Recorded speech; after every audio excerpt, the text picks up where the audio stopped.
بسم الله الرحمن الرحيم.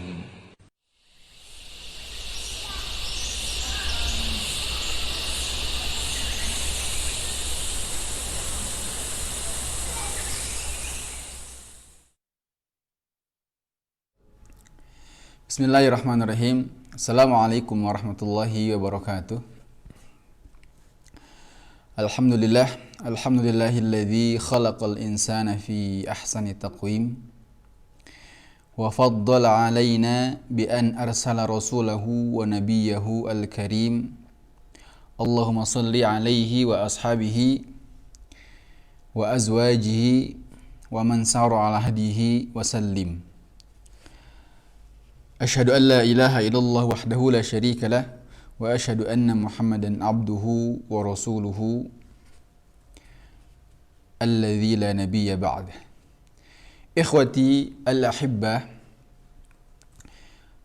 kita panjatkan puji dan syukur kepada Allah Subhanahu wa taala yang telah memberikan nikmatnya kepada kita berupa nikmat iman dan Islam, kemudian juga nikmat sehat. Nikmat iman dan Islam, kita masih bisa berada dan beragama Islam. Nikmat sehat kita gunakan untuk belajar dan talabul ilmi. Di antaranya dengan mempelajari sirah Nabi kita Muhammad sallallahu alaihi wasallam. Telah kita bahas di pertemuan-pertemuan sebelumnya bahwa Nabi kita Muhammad sallallahu alaihi wasallam memulai dakwahnya dengan dakwah sirriyah. Dakwah secara sembunyi-sembunyi selama 3 tahun. Barulah setelah lepas dari 3 tahun itu banyak orang-orang bangsawan Quraisy yang masuk Islam seperti Abu Bakar, Utsman, Zubair, Abdurrahman bin Auf dan lain-lainnya. Setelah banyak yang masuk Islam, maka mulailah Nabi kita Muhammad sallallahu alaihi wasallam diperintahkan untuk berdakwah secara terang-terangan. Materi yang Ustadz sampaikan ini dapat antum semua lihat di buku-buku yang sudah antum miliki, ya. Di buku Nurul Yaqin, ya. Di buku Nurul Yaqin, sirah Nabi kita Muhammad SAW dengan buku judulnya Nurul Yaqin. Baik. Poin pertama di sini adalah sesudah itu Nabi kita Muhammad SAW diperintahkan untuk mengajak manusia secara terang-terangan dengan firman Allah yang turun dalam Al-Quran surat Al-Hijr. Al-Hijr ayat 94 yang bunyinya fasda' bima tu'mar wa a'rid 'anil musyrikin. Maka katakanlah secara terang-terangan apa yang kau diperintahkan wahai Muhammad. Wa a'rid 'anil musyrikin, dan berpalinglah dari orang-orang musyrik. Nah, Nabi kita Muhammad SAW begitu mendengar wahyu ini, beliau langsung mengamalkan. Maka ketika itu juga Nabi kita Muhammad SAW naik ke Bukit Sofa di Mekah sana, naik ke Bukit Sofa, kemudian dipanggil orang-orang Quraisy, keluarganya dan semua orang Quraisy, ya ma'syar Quraisy, berkumpul di sana. Kemudian dia berkata, kata Nabi, wahai kaum Quraisy, apakah kalian akan membenarkan aku dengan berita yang akan aku sampaikan? Nah, mereka menjawab, tentu wahai Muhammad, ya wahai Muhammad, kami tidak pernah mendengar engkau berdusta dari kecil sampai saat ini. Nah, maka mulailah Nabi kita mengatakan, bebaskanlah diri kalian daripada api neraka. Sesungguhnya aku adalah pembawa peringatan yang pedih buat kalian.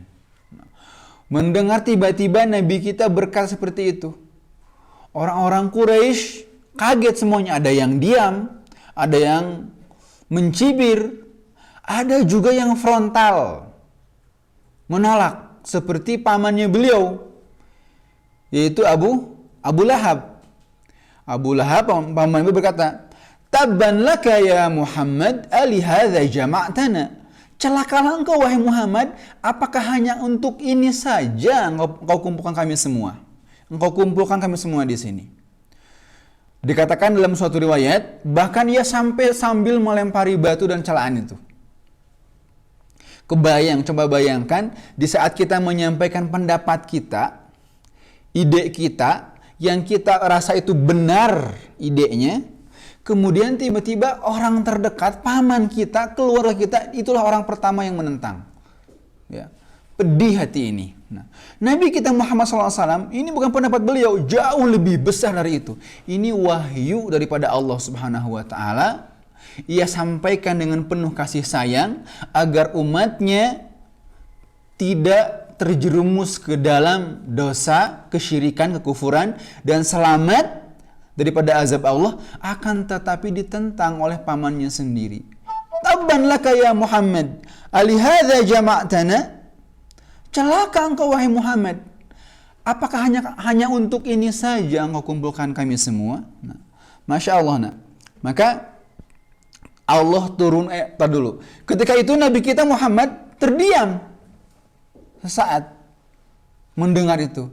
Kemudian turunlah wahyu Allah, surat Al-Lahab. Tabbat yada abi lahabi watab, sampai akhir ayat. Celakalah tangan Abu Lahab, terus sampai akhir ayat, sampai ketika bahwasanya istrinya pun termasuk orang-orang yang Allah cela, Allah hinakan neraka jahanam. Ikhwati al-ahibba, poin pertama yang perlu kita fahami bahwasanya ketika kita mendakwahkan hal yang benar yang berkaitan dengan agama Allah ini, mungkin saja orang pertama yang menolak adalah orang terdekat dengan kita. Ketika kita semua ingin menyampaikan hal yang benar, hal yang hak, mungkin saja orang yang dulunya bersama dengan kita, menemani kita, dialah yang pertama menolak. Tapi mungkin juga orang yang senantiasa bersama kita, dialah yang akan membenarkan kita, seperti Abu Bakar radhiyallahu an. Nah, maka jangan pernah putus asa dalam menyampaikan kebenaran. Nah, Nabi kita Muhammad SAW, dialah orang yang sepantasnya kita contoh dalam mendakwahkan Islam ini. Nah, dicela oleh pamannya, barulah mulai orang-orang kafir Quraisy yang lain mendukung Abu Lahab. Nah, Allah katakan dalam ayat selanjutnya, dalam ayat 95-nya, Inna kafainakal mustahzi'in. Sesungguhnya kami, wahai Muhammad, kamilah yang akan menjagamu, mencukupimu, melindungimu daripada celaan orang-orang yang mencela, mustahzi'in. Alladzina yaj'aluna ma'allahi ilahan akhar fasawfa ya'lamun. Orang-orang yang menjadikan bersama Allah ada Tuhan-Tuhan yang lain. Kufur, musyrik, syirik. Fasawfa ya'lamun, niscaya mereka akan tahu nanti di saat melihat azab Allah Subhanahu wa Ta'ala yang sangat pedih. Ya. Bagaimana ketika orang-orang ahli nar berkata dalam neraka, Ya Malik, wahai Malik, liyaqdi alaina rabbuk. Wahai Malik, mintalah kepada Tuhanmu, kepada malaikat Malik, agar Tuhanmu itu memberikan putusannya kepada kami, sehingga kami tidak diazab berlebih-lebih di sini atau berlama-lama di sini. Apa kata Malik? Innakum makithun. Antum semua tetap ada di sini. Itu orang-orang yang kafir. Nah, orang-orang yang menyekutukan Allah, orang-orang yang menjadikan bagi Allah itu ada suatu sesembahan yang lain, dia akan mengetahuinya nanti pada saatnya melihat azab Allah Subhanahu wa Ta'ala. Ya. Walaqad na'lamu annaka yadhiqu sadruka bima yaqulun. Dan kami tahu, wahai Muhammad, sesungguhnya dadamu itu sesak daripada ucapan orang-orang yang menghina, mengejek di saat engkau menyampaikan kebenaran. Dan ini fitrah. Di saat antum semua menyampaikan kebenaran yang hakiki, maka akan ada benteng rintangan di sana. Mungkin celaan yang antum dapat, mungkin sindiran yang antum dapat, atau mungkin rintangan berupa gangguan yang melukai fisik kita. Ya, maka jangan pernah berhenti. Mintalah perlindungan pada Allah Subhanahu wa Ta'ala. Kata Allah, "Fasabbih bihamdi rabbika wa kun minas sajidin."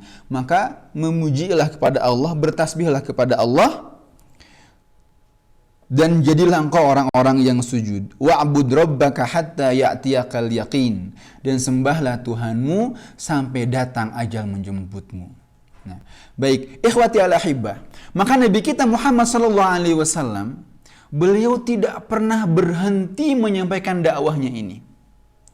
Di saat Allah perintahkan kepadanya melalui Al-Quran surat Al-Hijr ayat 94, Nabi langsung naik ke Bukit Sofa, disampaikan dakwahnya. Muncullah pamannya Abu Lahab mencela dia.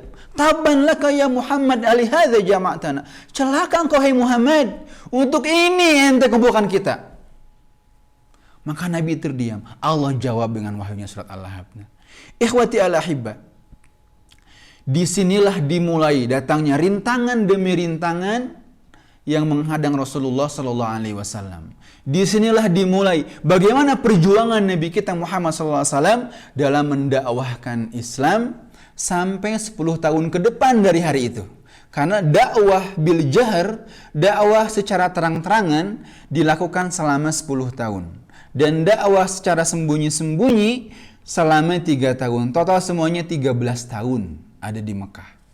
Setelah 10 tahun dari waktu Nabi naik Bukit Safa, Nabi Allah perintahkan untuk hijrah ke Madinah. Akan tiba saatnya nanti insya Allah ketika kita sudah sampai di materi itu. Nah, ikhwati al-ahibah, jadi sekali lagi Ustaz ingatkan bahwa poinnya adalah jangan pernah putus asa dalam menyampaikan kebenaran. Mungkin saja ada orang terdekat kita yang menghalangi kita, atau mungkin juga ada orang terdekat kita yang langsung membenarkan itu semua. Taib. Nah, ini bagian pertama tentang dakwah secara terang-terangan. Nah, kita akan bahas lebih detail lagi, lebih jelas lagi di pertemuan-pertemuan berikutnya bagaimana Nabi kita Muhammad SAW menghadapi orang-orang Quraisy yang dulunya sangat pro dengan Nabi kita Muhammad SAW, sangat mendukung, sangat percaya. Antum masih ingat kisah ketika Nabi kita Muhammad SAW memberikan jalan keluar di saat Hajar Aswad hendak diletakkan ke tempatnya? Nah, begitu percayanya mereka dengan Nabi kita Muhammad SAW. Dan hari ini ketika mulai dakwah terang-terangan, Nabi kita mulai dimusuhi oleh mereka. Taib. Ikhwati al-ahibbah, mudah-mudahan kita diberikan kesempatan untuk bisa melanjutkan bahasan-bahasan berikutnya tentang bagaimana Nabi kita mendakwahkan agama ini, dimulai dengan secara terang-terangan tadi, ya. Kemudian juga untuk menambah wawasan kita, memperkuat materi ini, Ustaz berikan sedikit evaluasi, nanti silahkan kalian kerjakan di link yang Ustaz buatkan, ya, link evaluasi. Mudah-mudahan kita semua diberikan manfaat oleh Allah SWT dalam materi ini, dalam belajar ini, sehingga menjadi orang-orang yang tercatat umat Nabi kita Muhammad SAW yang cinta kepada beliau dengan mempelajari sirahnya. Subhanaka Allahumma wa bihamdika asyhadu an la ilaha illa anta astaghfiruka wa atubu ilaik. Wassalamualaikum warahmatullahi wabarakatuh.